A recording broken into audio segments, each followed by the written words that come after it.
Hey, good to see everyone. Father Ian VanHeusen here. And I want to talk a little bit about happiness before I get into the question of heaven. And I don't know about you guys, but when I was growing up, actually you guys are a little bit younger, so maybe you still have this. I had my favorite dish that my mom would make. She would make me fried rice. I loved fried rice. I loved my mom's fried rice. I also love it. We'd go to Chinese restaurants and it would drive my mom crazy because I would only get fried rice. I would fill up my, she's like, look, we're at this all-you-can-eat buffet. You should be eating things that are worth a little bit more. And finally my sister was like, look, just let him eat his fried rice. And I was like, yeah, absolutely. I just love my fried rice. So there's that kind of happiness that you get from food and from pleasure. But then also, as I got older, I loved soccer as well. But if you really look at the difference between food and pleasure and soccer, I would actually spend hours practicing, and it could be very uncomfortable. So you would stretch yourself, right? At the end of practice, you would do suicides. In the game, you'd be tired. You'd really exert yourself and extend yourself for the sake of the game, right?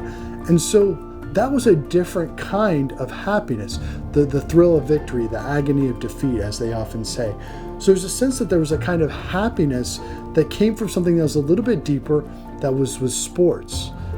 And then as I started to get older, I started to realize and delight in spiritual things. That's in the Mass and prayer and meditation. And that's a different kind of happiness than the things of soccer and then also food. And I think we could really understand that as a hierarchy of goods and how we understand happiness. So the basic one, food, comfort, pleasure, those are kind of animal instincts, right? So even as you get older, a little bit of alcohol or whatever, like beer and wine, those are things that are more physical, and they're tied with our emotions as well. The traditional classical thought is that our emotions are tied with our body. So if we're looking at that, we share that with animals. So I have a dog. Tim has seen my dog, and everybody's seen my dog. He's an Anatolian Shepherd. He's a big guy. And whenever he eats or goes for a walk, he's the most excited thing in the world. For him, his whole life is pleasure and comfort. He just loves food. He loves snacks. And he can be having the worst day and suffering a lot. And as soon as he has food and a little bit of snacks, he's already happy again, right? We recognize we're a little bit deeper than animals. We're not as simple. We need relationships. We need striving. We need excellence. The second group of kinds of ways that we can understand happiness that are things that are human and natural, but that we don't need Jesus for necessarily.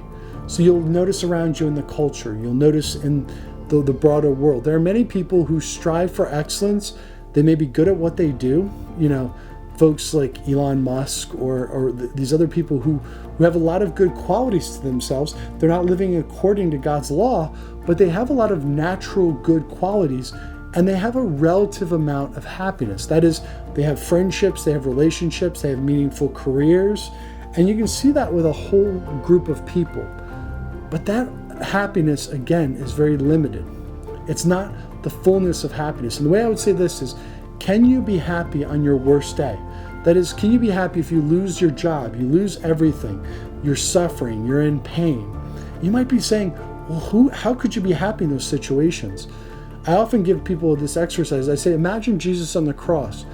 Is he full of love and is he full of happiness? And in a strange and mysterious way, yes. Why? Because he knows that he's sacrificing himself for atonement for our sins, that he's saving us, that what he's doing is having a greater purpose, but also because he's connected with the Father.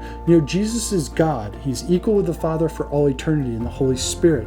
And when he's on the cross, he's sharing the fullness of divine life, and yet he's mysteriously at the same time suffering in his humanity. This is the paradox of the cross, that each one of us are called to live in a mysterious and hidden way. And this is a preparation for the happiness of heaven. Heaven is deeper than the happiness of an animal, of the flesh.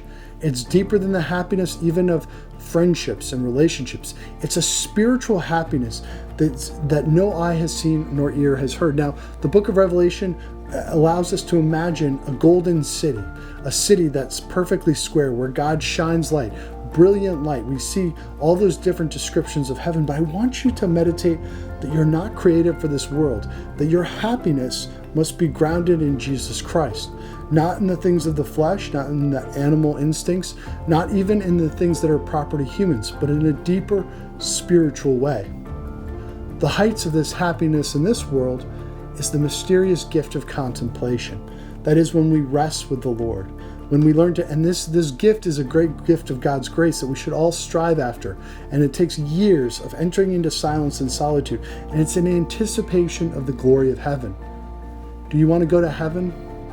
Think about that. Think about the glory that awaits those who persevere to the end. And if you realize that for all eternity you can live with God, and the joy and the happiness that would bring, you would endure all kinds of sufferings. You'd be willing to sacrifice everything for that sake of that happiness. Are you willing to sacrifice everything for the sake of heaven? Amen.